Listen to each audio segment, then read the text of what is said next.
Kids need emotionally sober adults to support them. And my parents couldn't do that because they too came from intergenerational family dysfunction.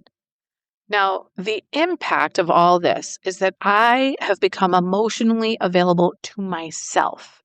That means that I can now be emotionally available to others. I can actually be in a healthy, loving, romantic relationship with an emotionally available man. And I can now connect vulnerably with friends in ways I never could before. Now, don't get me wrong, I still get rocked sometimes, but I can't be shattered the way that I used to be because I'm no longer fragmented. I am whole. Hi, I'm Barb Nangle. I want to welcome you to my podcast, Fragmented to Whole: Life Lessons from 12-Step Recovery. If you're tired of feeling fragmented and overwhelmed, this podcast is your guide to creating a life of wholeness, authenticity, and healthy boundaries. I'm a woman in recovery who is also a boundaries coach and speaker. I share raw and honest insights from my own journey and the principles of 12-step recovery. Discover how to set boundaries without guilt or shame, overcome people-pleasing tendencies, manage your emotions effectively, cultivate a stronger sense of self, and build healthier relationships. My approach is raw, honest, and sometimes a lot sweary. I'm an avid beachcomber and a formerly closeted fan of the Hallmark Channel, especially Christmas movies. I wear fingerless gloves almost all year round because my hands are always cold, and I love taking pictures of license plates with my initials BN on them. I don't speak for or endorse any particular 12-step program of recovery. Though I'm a huge fan of 12-step recovery and a member of two such fellowships, I cannot speak for them. If you're ready for real talk and practical tools for transformation, keep listening.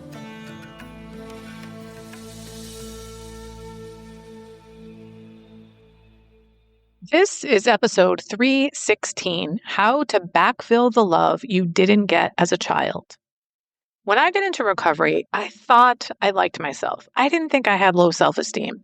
But over time, it became clear to me I did not love myself and I didn't feel worthy. Through the inventories I did in my 2 recovery programs, I could see that that is not the behavior of a woman who feels worthy or who felt worthy.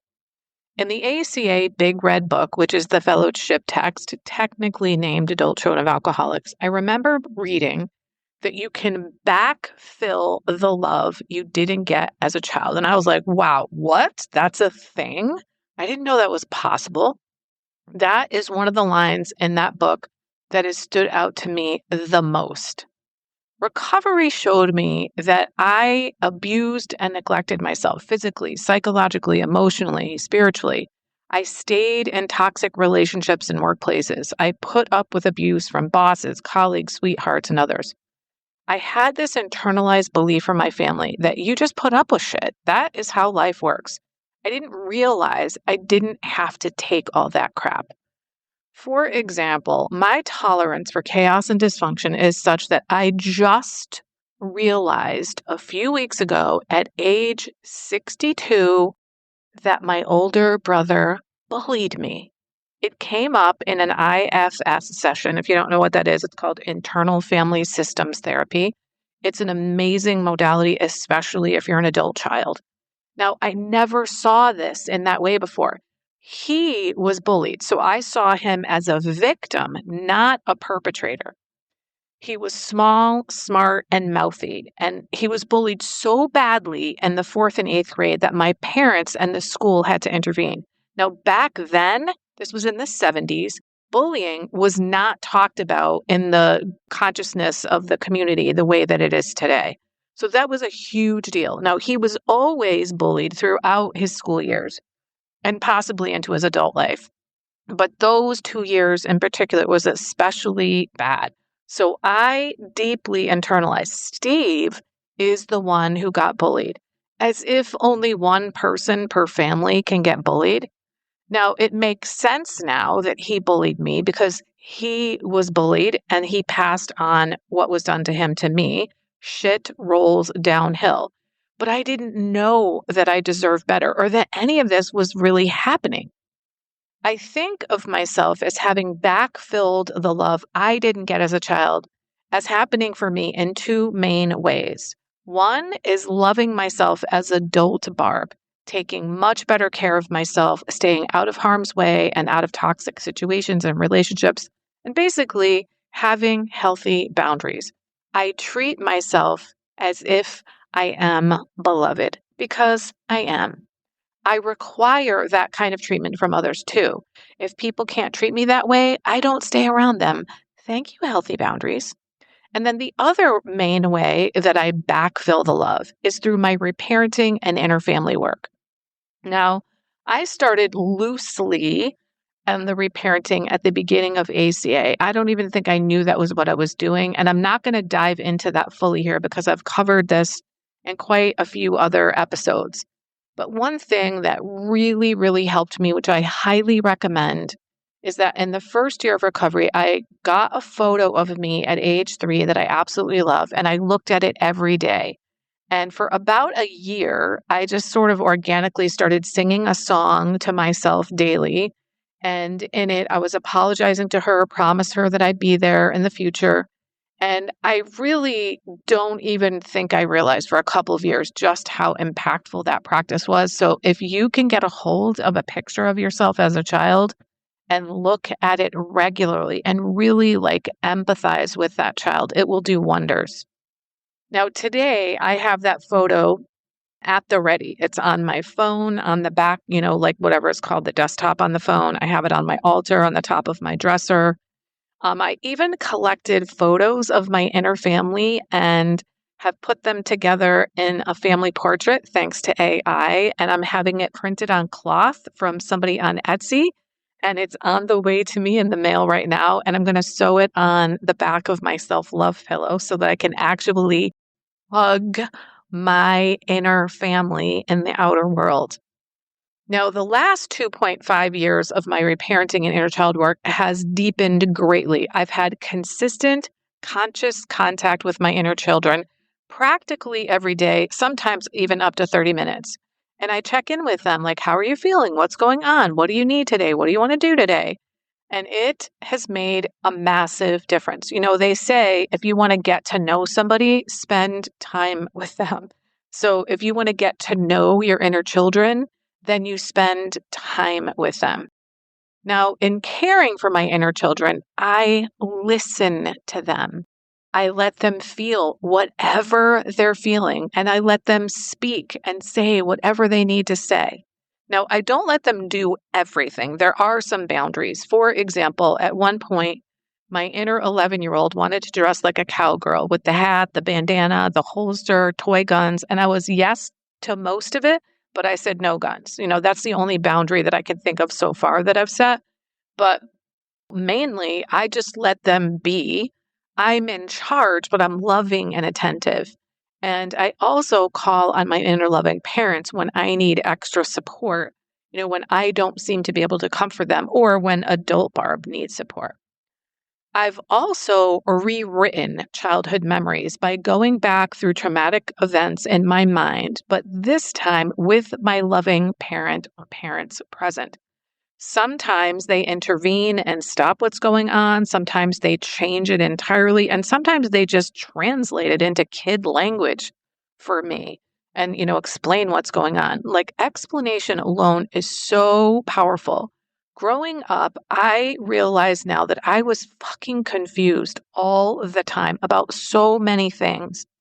In ACA, we say there are 3 dysfunctional family rules: don't talk, don't trust, and don't feel. And all of those suck.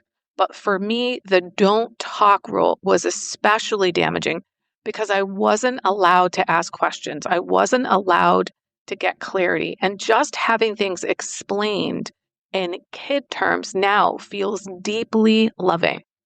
Now, I really don't know how it is that this reparenting and inner child process heals. And that's fine because I also don't know how electricity or plumbing works, but they do. And what matters about reparenting and inner child work is it works. It's healing me in ways I could never have imagined. Now, I want to say a little something about my parents. All this stuff that I've said above doesn't mean my parents didn't love me. I did feel loved by my mom, not really by my dad, or if I did, it was very conditional.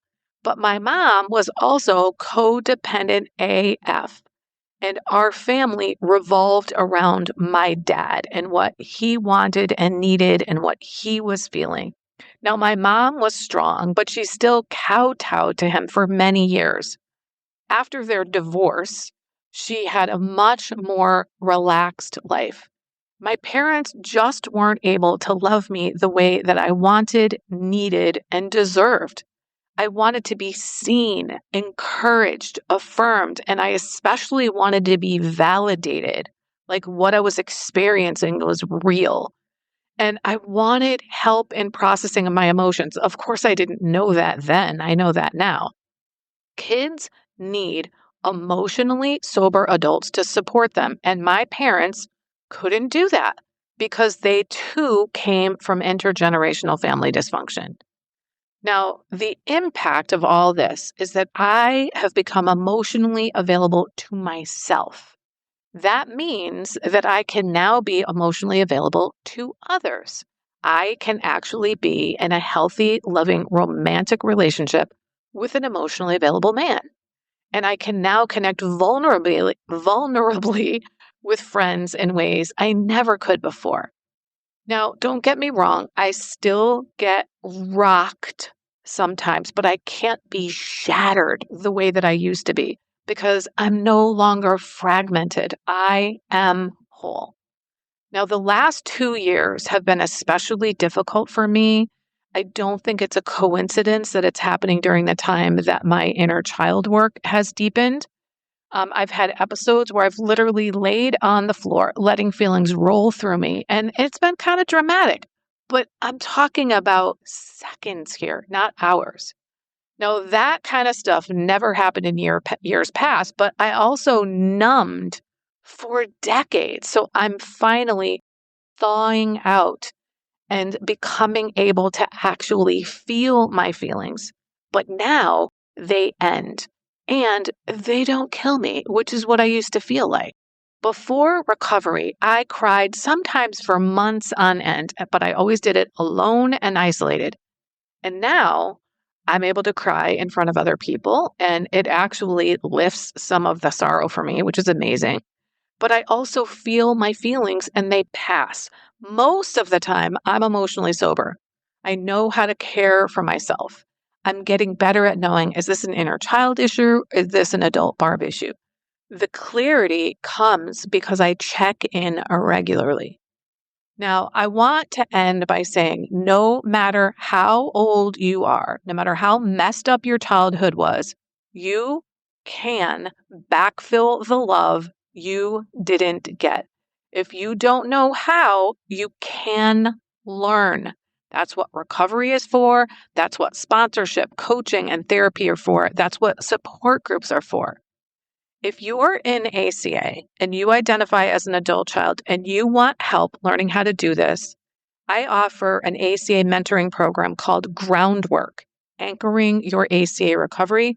You can learn more at higherpowercc.com/ACA mentoring, or it's also available at the link in my bio on Instagram, which is at Higher Power Coaching. And again, you can backfill the love that you didn't get as a child. You deserve it. Hey there. If you've been listening to this podcast and thinking, wow, I really need boundaries, then I want to personally invite you into my coaching program, Unshakable You. The Fragmented to Whole method is designed for people like you, smart, capable women who are tired of overgiving, saying yes when they mean no, and constantly putting yourself last. Inside Unshakable You, I walk you step by step through the exact process I used to stop people pleasing, reclaim my time and energy, and finally build healthy relationships. Because once you have healthy boundaries, real connection becomes possible. If you're ready to become the calm, confident version of yourself that you know is in there, head to higherpowercc.com/unshakable to learn more. You can build rock solid boundaries and thrive in your relationships. I'll show you how. higherpowercc.com/unshakable. If you like this podcast, and I'm guessing you did because you're still listening, you will also love my weekly newsletter, Friday Fragments, which has short essays similar to the podcast. You can check it out at fridayfragments.news. That's fridayfragments.news. If you haven't already subscribed to my podcast on your favorite podcast outlet, please do that. It helps carry the message to more people. I started this podcast because there was so much wisdom in recovery that just wasn't making its way out into the world. So I want as many people as possible to hear it. I'd also love it if you'd leave a 5-star rating or a review, which you can do on Apple Podcasts. It helps other people find it so they can get the benefits that you've gotten from listening. If someone in particular came to mind when you listen to this episode, please share it with them. And my favorite place to hang out on social media is Instagram. I'm at Higher Power Coaching. Please DM me there. I'd love to hear what you got from this episode. I run private and group coaching programs on building healthy boundaries. Whether you need help with boundaries in your personal, professional, or romantic life, I can help.